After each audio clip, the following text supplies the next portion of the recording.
Hello everyone, welcome to diet to nourish. आज का मेरा वीडियो थायराइड के ऊपर है। थायराइड लाइफस्टाइल डिसऑर्डर में आजकल टॉप मोस्ट में आ रहा है और कभी ना कभी किसी ना किसी को थायराइड रिलेटेड कोई ना कोई प्रॉब्लम हो रही है। तो आज इस वीडियो में मैं आप लोगों को ये बताऊंगी थायराइड क्या होता है और आप अपने मॉडिफिकेशंस क्या कर सकते हैं उसको मैनेज करने के लिए। तो चलिए शुरू करते हैं। सबसे पहले थायराइड होता क्या है। हमारे नेक में एक बटरफ्लाई जैसा ग्लैंड होता है जिसको थायराइड ग्लैंड कहते हैं। ये एक एंडोक्राइन ग्लैंड है। इसका काम होता है कुछ हार्मोन्स रिलीज करना।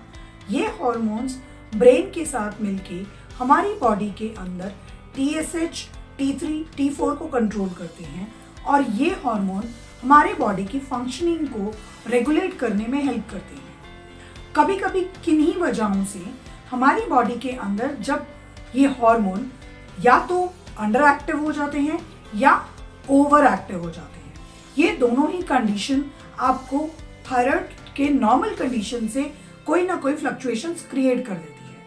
अंडर एक्टिव थायराइड के अंदर आपकी बॉडी के अंदर उतना एक्टिव हार्मोन रिलीज नहीं होता, यानी कि हार्मोन उतना रिलीज ना होने की वजह से बॉडी फंक्शनिंग ठीक से नहीं कर पाती। जनरली इसके सिम्टम्स होते हैं बीइंग ओवरवेट। दूसरा इसका सिम्टम्स होता है बहुत ज़्यादा थकावट फील होना, टायर्डनेस फील होना, नेक में आपके डिफरेंट बॉडी पार्ट्स में स्वेलिंग आ जाना। अंडर एक्टिव थायराइड में आपको हाइपोथायराइडिज्म जो हो रहा है उसके लिए सबसे ज़्यादा आपको जो प्रॉब्लम होती है वो यही होती है कि आपका वेट रेगुलरली बढ़ता चला जाता है, आप अपना वेट कंट्रोल नहीं कर पाते। जो दूसरी कंडीशन है जिसके अंदर ओवर एक्टिव हार्मोन है, यानी कि हार्मोन जरूरत से ज्यादा रिलीज हो रहा है। ये जो हार्मोन जरूरत से ज्यादा रिलीज होता है ये हमारी बॉडी के अंदर कुछ अलग सिम्टम्स क्रिएट कर देता है, जैसे आपका वेट लॉस होना, यानी आपका रेगुलरली वेट लॉस होता चला जाता है। इसमें आपको वीकनेस, टायर्डनेस, फटीग ये वाले सिम्टम्स भी इसमें विजिबल होते हैं। इसको हम हाइपरथायराइडिज्म कहते हैं। हाइपोथायराइडिज्म और हाइपरथायराइडिज्म ज्यादातर फीमेल्स में होता है और ये आपका इम्बैलेंस जो है ये दूसरे हेल्थ इश्यूज को डायरेक्टली इंपैक्ट करता है। अब बात आती है कि थायराइड को मैनेज करना, उसको डाइट के थ्रू रेगुलेट करना इम्पोर्टेंट क्यों है। अगर आप अपने थायराइड को रेगुलरली मॉनिटर नहीं करेंगे, मेंटेन नहीं करेंगे और अपने थायराइड लेवल को कंट्रोल नहीं करेंगे तो आपकी बॉडी में जितने भी बॉडी फंक्शंस हो रहे हैं उन पे कोई ना कोई इफेक्ट आना शुरू हो जाएगा। इससे आपकी बॉडी के बाकी ऑर्गन्स का इफेक्ट होना बहुत नेचुरल है। आपको बाकी प्रॉब्लम्स शुरू हो सकते हैं। For example, if you don't have any other issues other than thyroid right now, you may gate diabetes very frequently. That means आपका ब्लड ग्लूकोज लेवल फ्लक्चुएट करना शुरू हो जाएगा और अल्टीमेटली आपको डायबिटीज हो जाएगी। तो आपको थायराइड इसलिए मैनेज करना है ताकि आपकी बॉडी के बाकी फंक्शन अच्छे से रेगुलरली नॉर्मल तरीके से काम कर सके। सो थायराइड मैनेज करने का मतलब क्या है?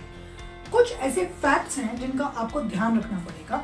वो सारे फैक्ट्स आपको ये बताएंगे कि थायराइड मैनेज कैसे किया जाता है और इसका रीजन क्या है। जनरली 4 इंपॉर्टेंट फैक्टर्स हैं जो आपके थायराइड को इफेक्ट करते हैं। सबसे पहला पॉइंट जो बहुत नॉर्मली किसी को कंसीडर नहीं होता, किसी को ध्यान नहीं रहता, वो ये कि जब थायराइड मेडिसिन रिकमेंड की जाती है तो डॉक्टर्स का सजेशन होता है कि थायराइड की मेडिसिन सुबह सुबह खाली पेट आपको लेनी है और उसके आधे घंटे तक आपको कुछ नहीं खाना है। जब डॉक्टर आपको ये सजेशंस देते हैं, जब डॉक्टर आपको ये बात बताते हैं तो आप उसमें खाने पीने की बात को ध्यान रखते हैं और आप ये भूल जाते हैं कि चाय भी उसमें इंक्लूडेड होती है। थायराइड की मेडिसिन लेने के बाद आधे घंटे तक आपको चाय भी नहीं पीनी होती। आप सुबह मॉर्निंग में एम्प्टी स्टमक 1 ग्लास पानी के साथ थायराइड की मेडिसिन लें और उसके बाद आधे घंटे तक चाय तक भी नहीं पीनी आपको। अगर आप चाय पिएंगे, थायराइड की मेडिसिन का जो इफेक्ट होना है वो नहीं होगा। चाय आपकी थायराइड की मेडिसिन को ठीक से एब्जॉर्ब नहीं होने देगी और ठीक से काम नहीं करने देगी। और क्योंकि ये एक हार्मोन बेस्ड फंक्शनिंग है, आपकी हार्मोन्स की फंक्शनिंग ठीक से नहीं हो पाएगी। ऐसे केसेस में ज्यादातर ये होता है कि जब आप दोबारा डॉक्टर्स के पास रेगुलर चेकअप के लिए जाते हैं तो डॉक्टर्स को लगता है कि आपका डोसेज उतना रिक्वायर्ड जितना आपको दिया जा रहा है उतना कम, उतना पूरा नहीं पड़ रहा और डॉक्टर जनरली आपका डोसेज बढ़ा देते हैं। बट फैक्ट ये होता है कि आप मेडिसिन के बाद या तो चाय ले रहे हैं या कुछ खा लेते हैं या कॉफी ले रहे हैं, इसलिए आपको थायराइड के बाद आधे घंटे तक कुछ नहीं लेना है, ताकि आपका डोसेज, मेडिसिन का जो डोसेज चल रहा है वो मैनेज रहे। थायराइड का दूसरा फैक्ट है आपका बैलेंस डाइट। क्योंकि थायराइड एक ग्लैंड है, यानी कि वो आपकी बॉडी में हार्मोन रिलीज करता है जो कि आपकी बॉडी के दूसरे वाइटल फंक्शंस को कंट्रोल करता है, रेगुलेट करता है। ये बहुत इंपॉर्टेंट है कि आप एक बैलेंस डाइट को फॉलो करें। ये बैलेंस डाइट आपकी बाकी की फंक्शनिंग को ठीक से रेगुलेट करने में हेल्प करेगा। थायराइड की वजह से बाकी के बॉडी ऑर्गन्स अगर आपके इफेक्ट होने लगेंगे, वो इसीलिए इफेक्ट होने लगेंगे क्योंकि आप पूरा न्यूट्रिशन नहीं दे रहे हैं बॉडी को। तो हमेशा थायराइड को मैनेज करना है तो एक बैलेंस डाइट फॉलो करें। बैलेंस डाइट का मतलब सारे न्यूट्रिएंट्स एडिक्वेट अमाउंट में आपको इंक्लूड करने हैं। बैलेंस डाइट का मतलब है कार्बोहाइड्रेट, प्रोटीन, फैट, इसके साथ साथ आप प्रॉपर अमाउंट में विटामिन्स और मिनरल्स का भी कंजप्शन करें।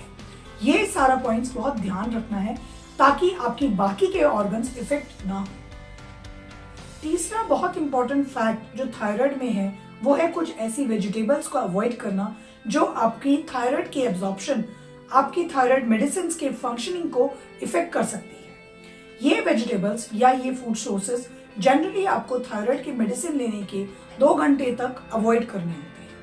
अगर आप इन वेजिटेबल्स या इन फूड सोर्सेज को 2 घंटे के अंदर इंक्लूड कर लेंगे अपने डाइट के अंदर, तो जो मेडिसिन आपने खाया है उसका इफेक्ट बॉडी में कम हो जाएगा और आपका थायराइड लेवल, हार्मोन्स का जो है वो डिस्टर्बेंस हो जाएगी और वो ऊपर चला जाएगा। ये वेजिटेबल्स आती हैं जनरली कैबेज, कॉलीफ्लावर और ब्रोकली। ये सारे वेजिटेबल्स आपको जनरली 2 घंटे तक अवॉइड करने होते हैं। अगर आपने सुबह मॉर्निंग में एम्प्टी स्टमक अपना थायराइड का मेडिसिन लिया है तो ट्राई कीजिए कि सारे वेजिटेबल्स आप डिनर में ले लें, लंच में नहीं। Last fact but not the least is weight loss. Having thyroid is not an excuse for not losing weight.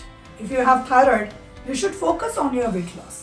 आपका ये कह देना कि मुझे तो थायराइड है, मैं तो वेट लॉस कर ही नहीं सकता, is not true. It's not the fact.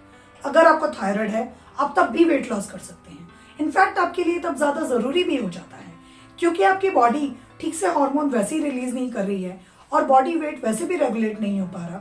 अगर ऐसे में आप अपना बॉडी वेट को मैनेज करने के लिए वेट लॉस डाइट फॉलो नहीं करेंगे, एक बैलेंस डाइट फॉलो नहीं करेंगे, तो आपकी बाकी की प्रॉब्लम्स अपने आप आपको विजिबल हो जाएंगी। तो अगर आपको थायराइड का प्रॉब्लम है, अगर हाइपरथायरॉयडिज्म है तो आप वेट लॉस पे ध्यान दीजिए, और अगर हाइपोथायरॉयडिज्म है तो अपने वेट मैनेजमेंट पे ध्यान दीजिए, अपने वेट गेन पे ध्यान दीजिए। ये सारे पॉइंट्स, ये सारे फैक्ट्स आपके थायराइड को मैनेज करने के लिए मैंने आज शेयर किए हैं। इसके बाद भी अगर किसी को कोई कंफ्यूजन है, किसी को अपनी थायराइड मेडिसिन रिलेटेड कोई क्वेरी है, तो प्लीज़ मेरे साथ कांटेक्ट कीजिए, कमेंट कीजिए, like, share and subscribe. Thank you so much.